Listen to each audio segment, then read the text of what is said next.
नमस्ते. या ठिकाणी आज आपण इयत्ता 9वीच्या पाठ्यपुस्तकातील ऍसिड, बेस आणि सॉल्ट्स या चॅप्टरला आपण यापूर्वी सुरुवात केलेली आहे. त्याच्यामध्ये आपण strong acid, strong base, weak acid, weak base आणि न्यूट्रलायझेशन रिएक्शन हे कन्सेप्ट याच्या अगोदर आपण पाहिलेले आहेत. स्ट्रॉंग ऍसिड म्हणजेच डिसोसिएट्स कम्प्लिटली होतात. ज्यावेळेस ते वॉटरमध्ये डिझॉल्व्ह करतो आपण त्यावेळेस ते स्ट्रॉंग ऍसिड काय होतात, कम्प्लिटली डिसोसिएट होतात आणि H+ आयन्स जर मिळालं त्याच्या शेवटी तर त्याला स्ट्रॉंग ऍसिड असं म्हणायचं. वीक ऍसिड जे does not dissociate completely when dissolving in water and give rise to the H+ ion, that substances are called as a weak acid. त्याच्यानंतर strong base, the substances which dissociates completely on dissolving in water and give rise to the OH- ions, म्हणजे जे dissolve केल्यानंतर completely dissociates होतात आणि शेवटी त्याच्यामध्ये OH- ions मिळतात. त्या सोल्युशनला काय म्हणायचं, स्ट्रॉंग बेस.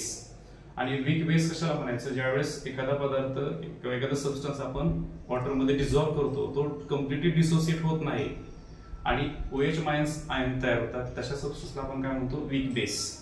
त्याच्यानंतर न्यूट्रलायझेशन रिएक्शन पण पाहिलेली आहे. The reaction between acid and base give rise to the salts and water.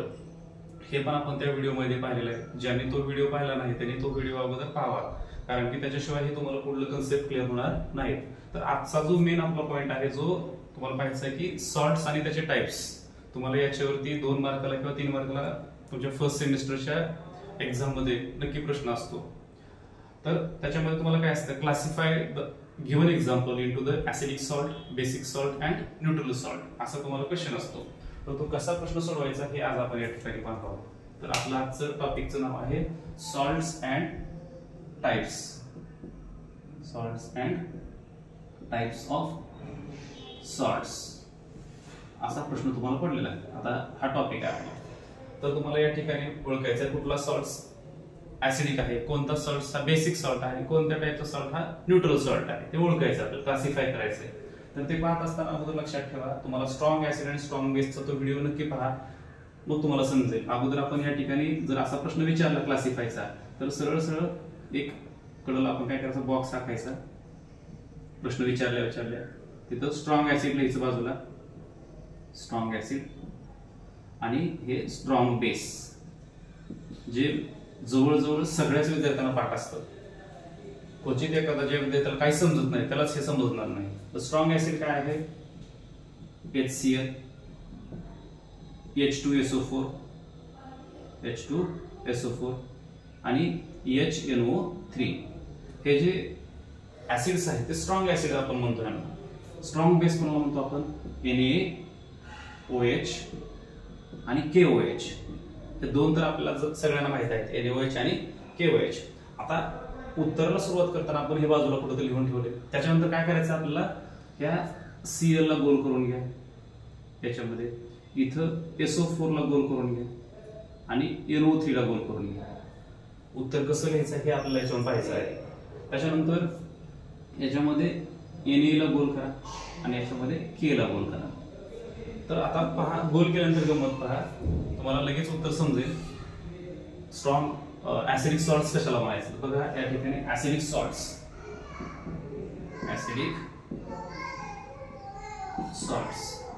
Acidic salts म्हणजेच reaction between strong acid, neutralisation reaction between strong acid आणि वीक बेस, याच्यामध्ये रिएक्शन झाल्यानंतर जो salts मिळतो त्याला काय म्हणायचं, ऍसिडिक सॉल्ट्स. म्हणजे रिएक्शन कोणामध्ये होते, strong acid plus weak base.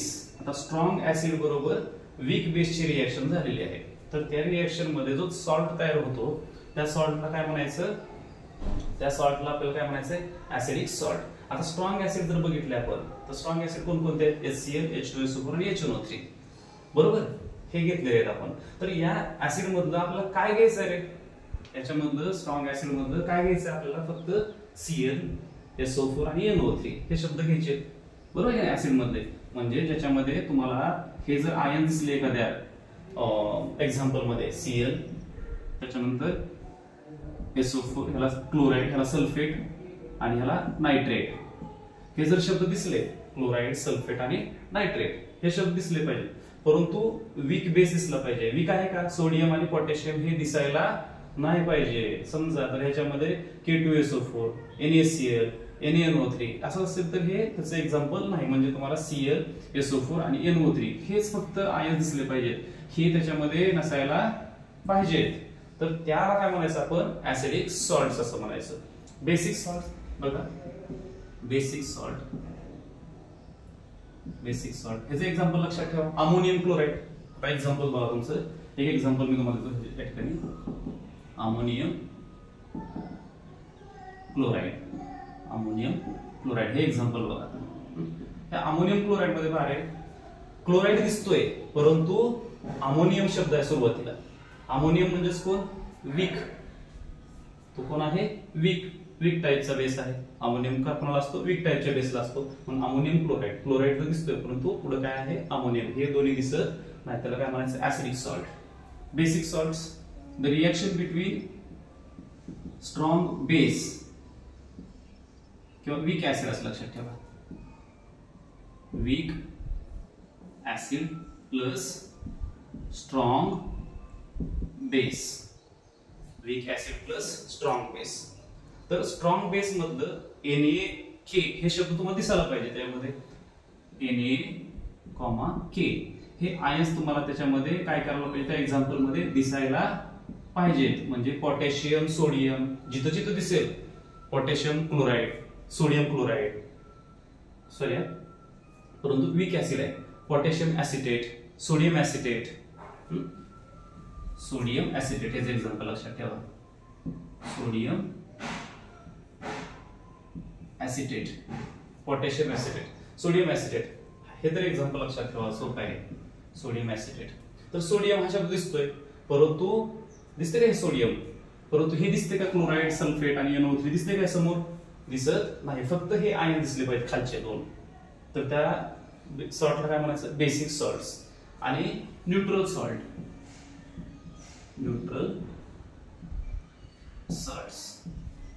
The reaction between strong acid plus strong base. हे स्ट्रॉंग ऍसिडचे पण दिसले पाहिजे. स्ट्रॉंग ऍसिडचे कोण आहेत? Cl दिसलं पाहिजे, SO4 दिसलं पाहिजे, NO3. आणि वीक स्ट्रॉंग बेस मधलं Na आणि K म्हणजेच याच्यामध्ये NaCl, KCl, Na2SO4 आहे का याच्यामध्ये? बघा, Na पण दिसतोय एकत्र आणि Cl पण दिसतोय एकत्र, दोन्ही एकत्र झालेत. ज्यावेळेस दोन्ही एकत्र येतात त्यावेळेस त्याला कुठलं सॉल्ट म्हणायचं? Neutral salt. मला वाटते तुम्हाला ह्याच्यावरून सहज लक्षात राहील. ऍसिडिक सॉल्ट मध्ये हे आयन्स दिसले पाहिजेत, परंतु हे नाही दिसले पाहिजे. कळलं? तर त्याला काय म्हणायचं? Acidic salt. बेसिक सॉल्ट मध्ये फक्त हे आयन्स दिसले पाहिजे, सोडियम, पोटॅशियम. पण त्याच्यामध्ये क्लोराईड, सल्फेट असे शब्द नको आहेत. त्याला काय म्हणायचं? Basic salt. आणि न्यूट्रल सॉल्ट, ज्या सॉल्ट मध्ये हे दोन्ही मिक्स आहेत त्याला काय म्हणतो आपण? Neutral salts. हे असं तुम्ही व्यवस्थितपणे लक्षात ठेवू शकता. पण हे तुम्हाला गोल केले पाहायच्या ठिकाणी. हे असं आहे ऍसिडिक सॉल्ट, बेसिक सॉल्ट्स आणि न्यूट्रल सॉल्ट. याच्यानंतर पुढचा जो पॉइंट आहे आपल्याला पाहायचा आहे, व्यवस्थितपणे लक्षात ठेवा. ह्याच्यावरून तुम्हाला 3 पैकी 3 मार्क सहज मिळतील. त्याच्यानंतर पुढचा पॉइंट आहे जो आपल्याला पाहायचा आहे, pH scale. Right short note on pH scale. 9वीच्या पाठ्यपुस्तकामध्ये आहे पीएच स्केल कशाला म्हणायचं, किंवा short note on pH scale हा पॉइंट आपल्याला पाहायचा आहे.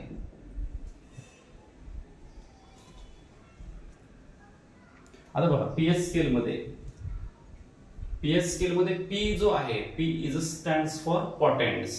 यालाच काय म्हणतो? पी स्टँड्स फॉर पोटेन्स, याला आपण असं म्हणतो. पहिला पॉइंट आहे इन पीएच स्केल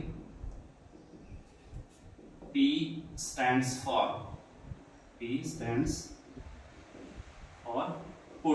याला काय म्हणतो आपण? पोटेन्स. तुम्हाला फिल इन द ब्लँक्स ला विचारतात P म्हणजेच काय? P म्हणजेच काय? पोटेन्स. त्यालाच काय आपण म्हणतो? स्ट्रेंथ. त्यालाच काय म्हणतो आपण? स्ट्रेंथ. म्हणजे त्या सोल्युशनची स्ट्रेंथ कॅल्क्युलेट करण्यासाठी आपण पीएच स्केल वापरतो. परत एकदा, in pH scale P stands for potens. which can measure that pH scale can measure value from 0 to 14. pH scale can measure the value from 0 to 14. या pH scale वरती values असतात ज्या major करतात कुठून 0 to 14 पर्यंत. हा first point झाला बघा. On in pH scale P stands for potence. That pH scale can measure the values from 0 to 14. 0 म्हणजे इथे ऍसिडिक आणि इकडे बेसिक असं ते पुढे आपल्याला पाहायचं आहे. त्याच्यामध्ये दुसरा पॉइंट आहे pH scale is used to measure the strength of solution.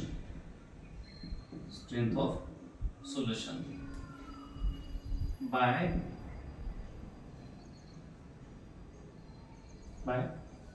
measuring H plus ions.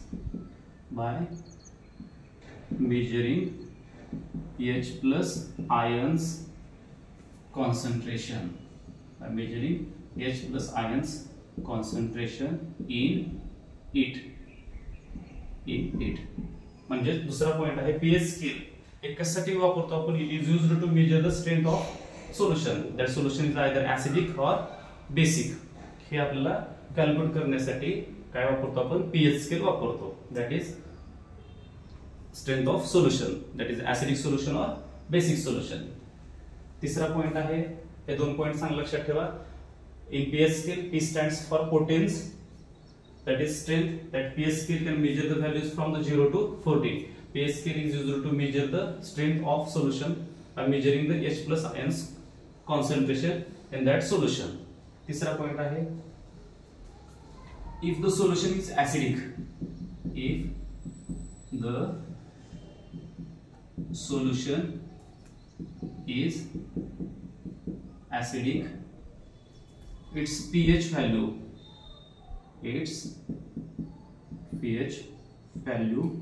is between 0 to 7. ज्यावेळेस ऍसिडिक सोल्युशन असतं त्यावेळेस त्याची pH व्हॅल्यू किती असते?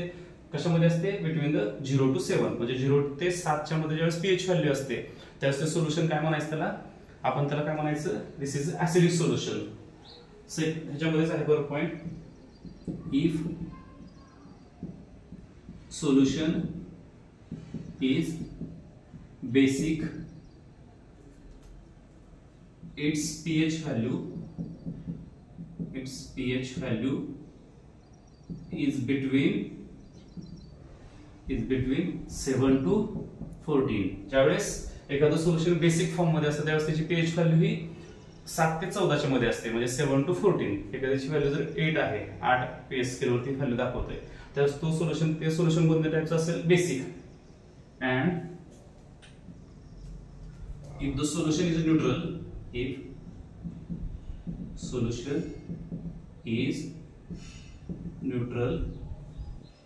then its value is 7.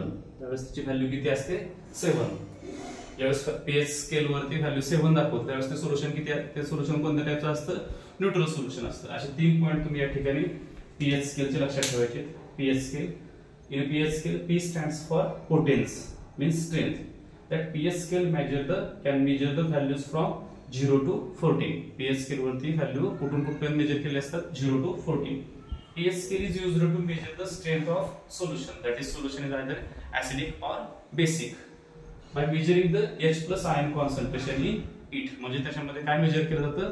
H plus ions किती आहेत त्या सोल्युशन मध्ये ते कॉन्सन्ट्रेशन त्याचं चेक केलं जातं. If the solution is acidic, its pH value is between 0 to 7. ज्यावेळेस एखादं सोल्युशन ऍसिडिक असतं त्यावेळेस त्याची pH व्हॅल्यू किती असते? Between the 0 to 7.